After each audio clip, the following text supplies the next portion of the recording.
Hello दोस्तों, मैं सनी कुमार स्वागत करता हूं आप सभी को मेरे इस यूट्यूब चैनल पे। आई होप आप लोग अच्छे होंगे और आपकी तैयारी बहुत अच्छी चल रही होगी। आज हम लोग लूसेंट की जो श्रृंखला है उसे आगे बढ़ाएंगे और इसमें जो सिख संप्रदाय, सिख धर्म के बारे में हम लोग पढ़े थे उनके बारे में देखेंगे। अभी तक हम लोग ने सिखों के 10 धार्मिक गुरु के बारे में पढ़ा था, जिसमें अंतिम गुरु होते हैं गुरु गोविंद सिंह, जो व्यक्तिगत रूप से जो धार्मिक गुरु होते हैं उनको ख़त्म कर उनके जगह पर जो आदि ग्रंथ होता है उनको अंतिम गुरु बनाया जाता है और इसके बाद व्यक्तिगत रूप से जो भी गुरु होते हैं उनको पद को समाप्त कर दिया जाता है। इसके बाद जो धार्मिक गुरु की परंपरा खत्म हो गई, लेकिन अब एक देखेंगे बंदा सिंह बहादुर, इनके बारे में जानेंगे। ये बंदा सिंह बहादुर जो होता है ये सिख राज्य की स्थापना करता है ना, एक राज्य की स्थापना करता है और इनका राजनीतिक गुरु बन जाता है। तो बहुत बार एग्जाम में क्वेश्चन पूछा गया है कि सिखों का राजनीतिक गुरु कौन है, तो ये बंदा सिंह बहादुर है। इनके बारे में हम लोग आज वीडियो में देखने वाले हैं। तो वीडियो आप लोगों को अच्छा लगे तो वीडियो को लाइक कीजिएगा, सब्सक्राइब कीजिएगा और ज़्यादा से ज़्यादा शेयर कीजिएगा। ठीक है, आप लोग नोटबुक और पेन साथ में रखिएगा ताकि मैं कुछ एक्स्ट्रा फैक्ट बनाऊँ, है ना। तो आप लोग इसे नोट कीजिएगा ताकि जो मैं फैक्ट बताऊँगा वो आपके एग्ज़ाम में पूछे जाएंगे। और जो भी मैं चीज़ें बताऊँगा वो लूसेंट से परे भी थोड़ी चीज़ें मैं कहानी के माध्यम से बताऊँगा ताकि आपको दिमाग में रहे और चीज़ें याद रहें। तो चलिए शुरू करते हैं। तो जैसा हम लोग जाना कि जो सिखों के 10 गुरु हुए उनमें जो 5वें गुरु अर्जुन देव, 9वें गुरु तेग बहादुर और गुरु गोविंद सिंह के 2 पुत्र थे, जो उनकी हत्या मुगलों द्वारा करवा दी गई थी, है ना। तो मुगल और सिखों के जो संबंध थे बहुत ही कटु और तनावग्रस्त संबंध थे। इसी क्रम में जो अगला जो गुरु होता है बंदा सिंह बहादुर, ये क्या करता है कि जितने भी सिख किसान होते हैं, है ना, जितने भी सिख किसान हैं, सिख किसान को ये इकट्ठा किया और इकट्ठा करके एक राज्य के रूप में पंजाब को स्थापित किया, है ना। और इनका गुरु बन गया, इनका संरक्षक बन गया कौन? बंदा सिंह बहादुर, है ना। इन्होंने सिखों को एक राजनीतिक गुरु दिया और सिखों को सैन्य शक्ति के रूप में उभारा।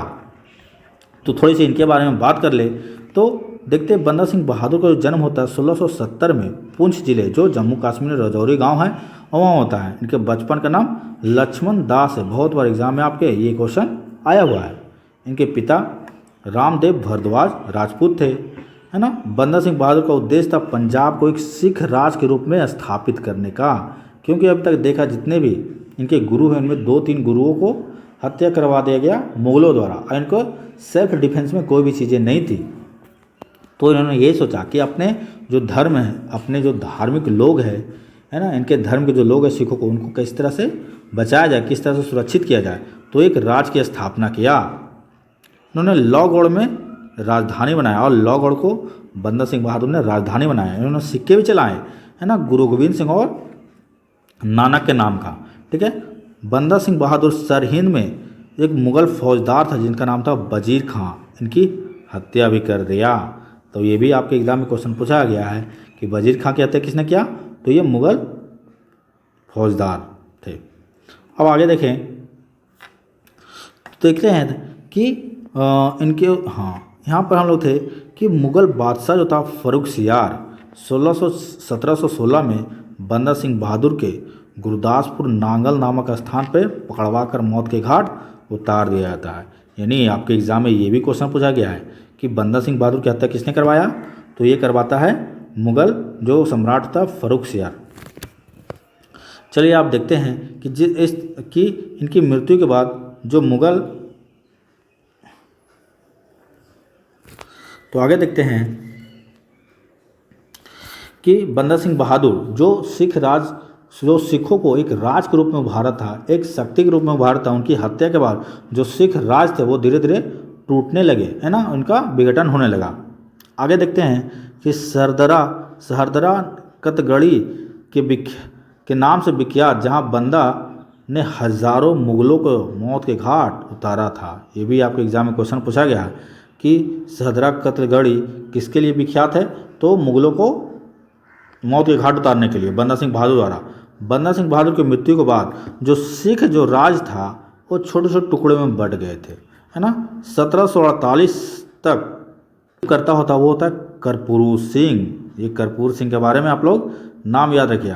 यह पहला ही इनके पहल पर ही सभी सिख टुकड़ियों को दल खालसा में विलय कर दिया जाता है ना। तो जितने भी सिख टुकड़ी थे धीरे धीरे छोटे छोटे भागों में बढ़ गए थे, उनको एक दल खालसा के रूप में स्थापित किया किसने, तो ये कपूर सिंह ने। ठीक है, अगर आपको एग्जाम में क्वेश्चन पूछे कि दल खालसा की स्थापना किसने किया, तो ये कपूर सिंह ने किया था, दल खालसा,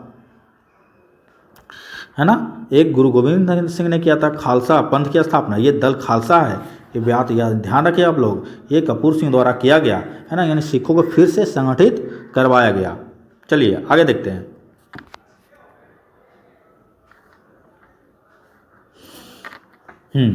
तो दल खालसा हो गया।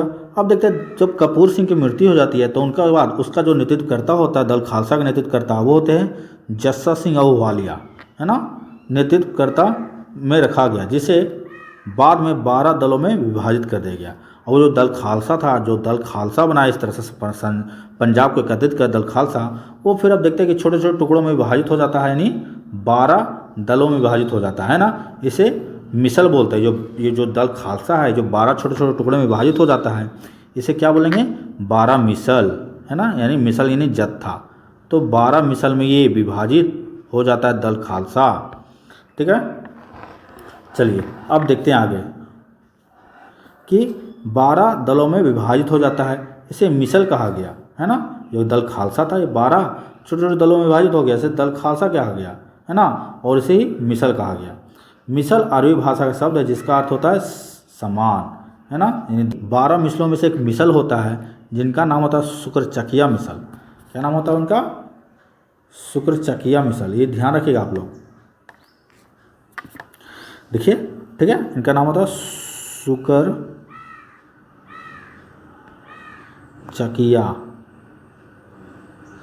शुक्रचकिया मिसल, है ना। ये शुक्रचकिया मिसल जो 12 मिसल था उनमें से एक मिसल था शुक्रचकिया मिसल। इसी में से एक नेता निकल कर आता है जिनका नाम होता है महासिंह, है ना। महासिंह का नाम क्या होता है, महासिंह, इसमें दिया गया है। आगे पढ़ते हैं कि रंजीत सिंह का जन्म गुजरावाला में नवंबर को 1980 को शुक्रचकिया मिसल के मुखिया महासिंह के यहाँ होता है। चलिए आगे देखते हैं।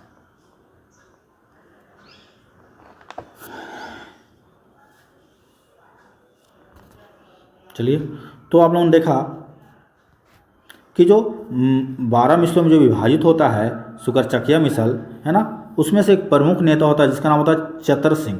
शुक्रचकिया मिसल का नेता होता है चतर सिंह। चतर सिंह का पुत्र होता है मान सिंह, ध्यान रखिए आप लोग, है ना, मान सिंह, यह देखिए मान सिंह।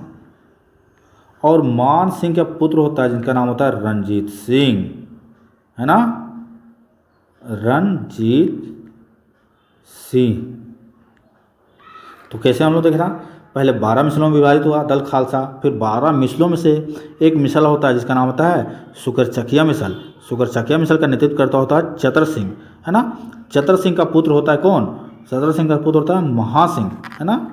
चतर सिंह महासिंह का पुत्र होता है रंजीत सिंह। और इस रंजीत सिंह ने इस शुक्रचकिया मिसल को इतना प्रसिद्ध कर दिया, फिर ये देखते हैं कि फिर से ये संपूर्ण जो पंजाब है उसको एकत्रित कर एक राज के रूप में स्थापित कर देता है।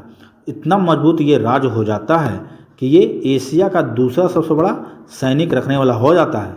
अंग्रेज इससे, जब तक रंजीत सिंह जिंदा रहते हैं तब तक अंग्रेज इससे टकराने की कोशिश भी नहीं करता, इससे मतलब दुश्मनी, मतलब इससे दोस्ती बनाए रखने की कोशिश करता है, क्योंकि जो रंजीत सिंह थे बहुत चतुर थे और इन्होंने पंजाब के अलावे लाहौर, देखते जम्मू कश्मीर, फिर हरियाणा और अफगानिस्तान तक के क्षेत्र को जीत लिया था। तो ये रंजीत सिंह इतने चतुर थे। 1798 से 99 में रंजीत सिंह लाहौर का शासक बन जाता है ना, यानी पंजाब का शासक बन जाता है और लाहौर अपनी राजधानी बनाता है। ठीक है, लेकिन इनकी एक और राजधानी होती है जो होता है, चलो इसमें तो नहीं दिया है, मैं बताता हूँ आपको कि रंजीत सिंह एक धार्मिक राजधानी होता है जिनका नाम होता है अमृतसर। नहीं, रंजीत सिंह की 2 राजधानी होती है, लाहौर, है ना। 25 अप्रैल 1809 में चार्ल्स मेडकॉफ और महाराजा रंजीत सिंह के बीच एक संधि हुई थी जिनका नाम होता अमृतसर की संधि। ये आपके दरोगा एग्जाम में बहुत बार क्वेश्चन पूछा गया है कि अमृतसर की संधि किसके बीच हुआ, तो ये रंजीत सिंह के बीच हुआ। कब होता है, 1809 में, है ना, मेटकॉफ और रंजीत सिंह के बीच में, ध्यान रखिएगा। तो आगे देखें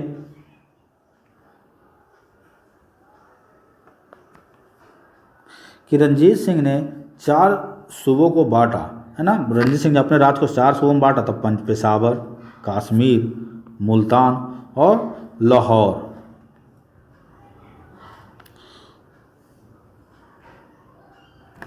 रंजीत सिंह का विदेश मंत्री था फ़कीर अजमुद्दीन एवं वित्त मंत्री था दीनानाथ। ठीक है, कुछ और चीज़ जान लें रंजीत सिंह के बारे में कि रंजीत सिंह जब तक जिंदा रहा, यानी जब तक वो जीवित रहे, अंग्रेज़ों को पंजाब के ऊपर आंख उठाने की हिम्मत नहीं थी, क्योंकि जो रंजीत सिंह का सेना था वो एशिया का दूसरी सबसे बड़ा सेना था, है ना। पहला सेना अंग्रेज़ का था और दूसरा रंजीत सिंह थे। रंजीत सिंह ने अपने सैनिक को यूरोपीय मॉडल पर संगठित किया था, यानी प्रशिक्षित किया था, है ना। अब देखते हैं कि कोहिनूर होने की बात करें तो रंजीत सिंह ने क्या, अहमद शाह अब्दाली, अहमद शाह अब्दाली, ठीक है, अहमद शाह अब्दाली का पौत्र होता है।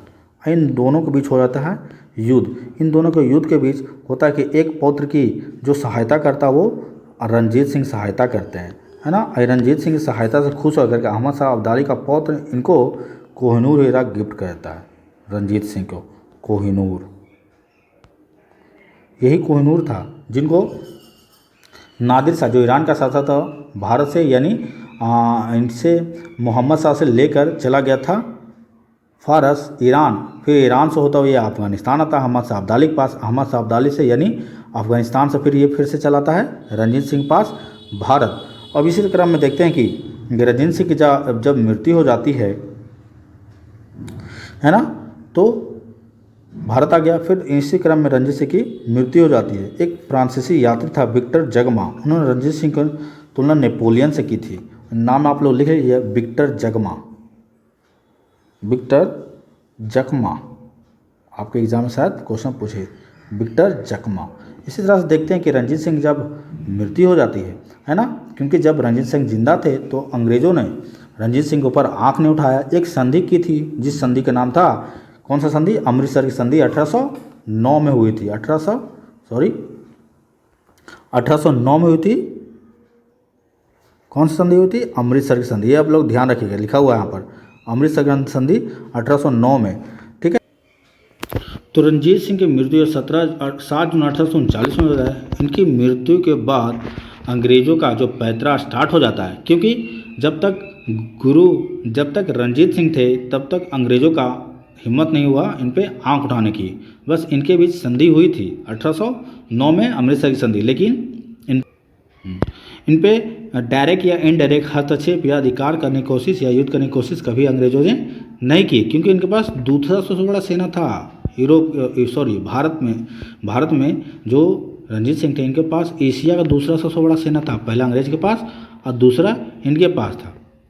लेकिन जैसे ही इनकी मृत्यु हुई, अंग्रेज़ों को लगा कि अब सबसे अच्छा मौका है, पंजाब को अधिकार कर लेते हैं। तो इनके बीच और अंग्रेज़ों के बीच 2 सिख युद्ध होते हैं, है ना। एक 1545 से 46 के बीच प्रथम आंग्ल सिख युद्ध, और दूसरा होता है 49 में जो पंजाब के विलय के साथ युद्ध समाप्त होता है। तो देखते हैं, जो पहला होता है लाहौर की संधि से समाप्त होता है 1846 में, और दूसरा भैरवाल की संधि होती है जिसमें 22 दिसंबर 1846 को। इस संधि के तहत अब एक बात और कर लें कि जो दोनों युद्ध होता है, इन दोनों युद्ध में सिखों की बुरी तरह से हार होती है ना। तो इस संधि के तहत राजा दिलीप सिंह, जो रंजीत सिंह के उत्तराधिकारी थे यानी पौत्र थे, उनके संरक्षण के लिए अंग्रेज सेना का प्रवसन पंजाब में मान लिया। 20 अगस्त 1847 को महारानी जिंदा को राजा दिलीप सिंह से अलग करके 48,000 वार्षिक पेंशन देकर शेखपुरा भेज दिया गया, है ना। द्वितीय आंग्ल सिख युद्ध के दौरान पहली लड़ाई चिलियावाला,